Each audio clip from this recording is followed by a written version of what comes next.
Eu agradeço Lilian Mansur, Rafael Breda, Luiz Fernando da Silva, que mandaram seus recados por conversas.cruzadas@tvcom.com.br. Você pode usar aí no Twitter, @Conversa Cruzada, e pode mandar seus recados para o meu Twitter, @RS Cláudio Brito. O Rafael Breda continua mesmo, o Rafael Breda manda e-mail e manda Twitter, mas é que ele manda um recado para o Esgarbosa. Depois, querer instalar o caos para Porto Alegre com 30 segundos de semáforo sempre se mostra... Mas não é o tema. Está te dando uma paulada. Mas isso Rafael, Rafael Breda. Posso me dar um segundo? Claro, direito de resposta. Rafael, eu penso o seguinte, as sinaleiras são sincronizadas para ter um ciclo. Né? Então, quando abre uma sinaleira por 40, 60 segundos, você encontra, se você está naquela sinaleira, encontra 2 ou 3 abertas logo em seguida. Né? Isso forma um pelotão, isso forma um ciclo. Para você dar mais tempo para o pedestre, você precisa ampliar em 15, 20 segundos o ciclo. O que a IPTC fez no dia do teste? Retirou o tempo do verde do motorista para dar para o pedestre. Então, sinaleiras que ficavam abertas 45, 50 segundos, passaram a ficar abertas 22, 23 segundos. Nós calculamos isso no dia do teste. Portanto, não chegava a fazer o pelotão e abria e fechava. E aí foi trancando tudo. Então, eu digo que isso foi a vingança tecnocrática em querer dar mais tempo para os idosos, para as pessoas que têm dificuldade de locomoção. Mas isso é um outro tema. Voltarás à carga? Mas com certeza. Então, com certeza. Certo, aliás, isso gerou um expediente no Ministério Público e que está a Prefeitura tendo que mudar, e já mudou, só que não admitem, mas já mudou o tempo de sinaleira por conta desse inquérito que tramita no Ministério Público. Tá aí, Rafael Breda, não fica sem resposta aqui no Conversas Cruzadas. E eu conheço o Esgarbosa, sei que ele não fugiria da resposta de forma alguma.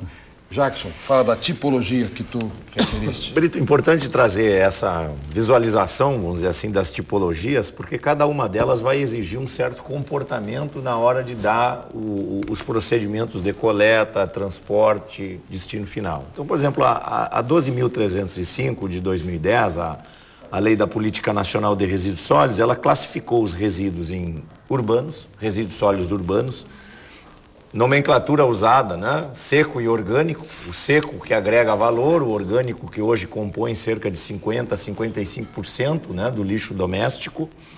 O resíduo sólido industrial, caracterizado como perigoso ou não perigoso. O resíduo de serviço de saúde, aquele gerado pelos hospitais, clínicas, ambulatórios. O resíduo da construção e demolição, né, e aparecem muitos exemplos ali na matéria inicial, né, aquele proveniente da obra, né, o tijolo, o concreto, a telha. E mais recentemente os resíduos da logística reversa, que vem fazendo com que a sociedade se debruce sobre um problema que é a tecnologia. Logística reversa. Logística reversa. Traduz para nós. Pilhas, baterias, pneus, embalagens de agrotóxicos, lâmpadas fluorescentes, que exigem um comportamento novo, mas que ainda o comércio, o fabricante, o distribuidor tem muita resistência em adotar. Então, essas tipologias de resíduos hoje, elas estão permeando a nossa vida de muitas formas. Agora vem um número que talvez impressione, né? A sociedade brasileira está produzindo uma média hoje de 850 gramas de resíduos por habitante dia. Porto Alegre, esse número já é um pouco maior, já está perto de 1,5 kg de resíduos por habitante dia. São Paulo faz quase 2 quilos de lixo por habitante dia. Então, na contramão, né, dessa tentativa de educar a sociedade, nós temos uma geração explosiva de resíduos que vem dominando cada vez mais os orçamentos da administração pública no sentido de buscar alternativas para dar conta dessa profusão de materiais que emporcalham as nossas cidades. Né? Então, veja que o tema por si só, ele exige uma especialidade. Né? E Porto Alegre, de certa forma, ensaia algumas iniciativas importantes, talvez como órgão de limpeza pública seja um dos mais antigos, né, do país, uma das capitais brasileiras que tem toda essa particularidade de administrar 1.500 toneladas de lixo por dia. Então veja que são números impressionantes, né? Os focos, 300, 400 focos, cuidar disso não é uma tarefa muito fácil, né? Caruso pode nos dar um número de quanto é a sua equipe, né, operacional para manter uma cidade como Porto Alegre limpa diante de toda essa diversidade de resíduos. Agora, Talvez o fator mais importante que a lei procurou destacar, e analisando ela nessa conjuntura, é dividir as responsabilidades com a sociedade e que vem dentro desse conceito constitucional de responsabilidade do poder público, né, a responsabilidade compartilhada da coletividade. Por quê? Porque manter uma cidade limpa não é uma tarefa fácil. Ela exige muitos mecanismos ao mesmo tempo para operacionalizar a geração de trabalho e renda, que é um desafio hoje da sociedade brasileira, você colocar o trabalhador que exerce uma função essencial na sociedade, mas ao mesmo tempo se fala em incineração de resíduos, em novas tecnologias para tratamento. Nós ainda temos no lixo brasileiro um potencial econômico muito grande, que agrega, sem sombra de dúvidas, grandes oportunidades que nós precisamos construir. Bom, quando falaste aí, por exemplo, o recolhimento de pilhas e baterias, alguns estabelecimentos têm lá, você entra, esses dias eu vi numa farmácia até, um local, deposite aqui suas pilhas, um serviço que está sendo prestado, mas também vem uma interrogação, quem foi que disse que aquilo que eu deixei ali vai ter o destino adequado? Então, há quem vá acumulando em casa. Estabelecimentos que comercializam e fabricam esse tipo de produto, tem o dever, para que eles devam ter a continuidade do seu ciclo, garantido o destino final adequado, eles obedecem a essa lógica da logística reversa que vem no escopo da política nacional. E aí, Brito, não sei se na rodada aqui cabe a minha participação, mas eu vou entrar um pouco num contraponto aqui ao que colocou o vereador Marcelo e também nessa linha. Acho que a grande conquista do novo Código Municipal de Limpeza Urbana é a adequação que se fez 4 anos depois à Política Nacional de Resíduos Sólidos. O novo Código não se ocupa apenas de estabelecer punições e reajustar valores anteriormente praticados. Ele estabelece um arcabouço conceitual para que oriente melhor a população a descartar corretamente toda essa tipologia que o professor Jackson fez referência. Um segundo tema que eu queria abordar aqui rapidamente é que, na medida em que o poder público segue a orientação legal e, dentro da sua linha operacional, se propõe a compartilhar responsabilidades, não só punindo, mas também promovendo ações, somente em 2014, mais de 15.200 pessoas foram envolvidas nas ações de educação socioambiental promovidas pelo DMLU.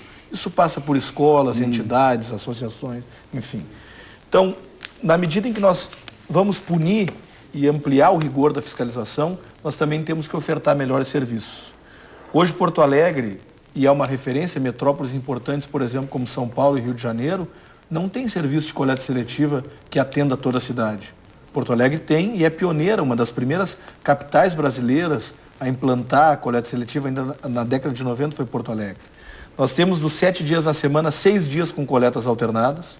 Uma região central da cidade hoje com coleta automatizada implantada, o centro histórico e o bairro Cidade Baixa. Aliás, um detalhe, certamente deve ter chegado até o DMLU, imagino, a outros órgãos da prefeitura. Eu sei que a informação chegou. Hoje pela manhã havia um mau cheiro insuportável, intolerável na área do mercado público, do mercado central. Percebeu-se, descobriu-se logo depois que era o lixo da Feira do Peixe.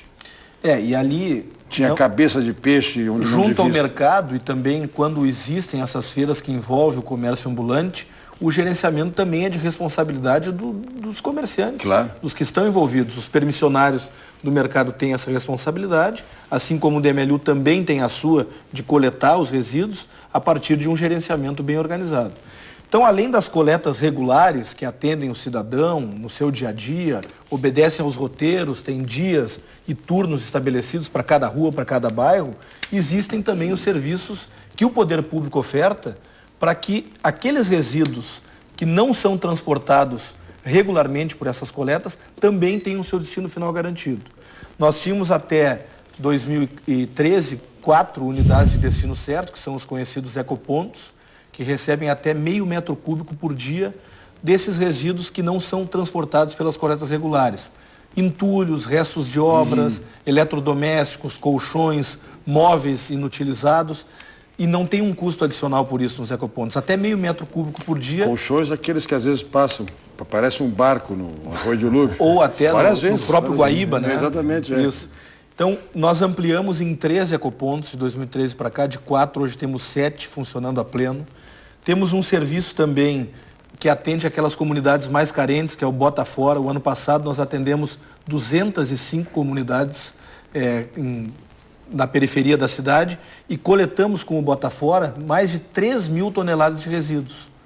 Também estabelecemos um serviço que acontece semanalmente, que é a coleta itinerante de resíduos eletrônicos, que todo esse resíduo que é coletado nesse serviço itinerante é destinado para uma cooperativa, a Cooperativa Paulo Freire, que é especializada no reaproveitamento desses resíduos eletrônicos afastados, aqueles metais corrosivos e substâncias que são contidas nesse tipo de material.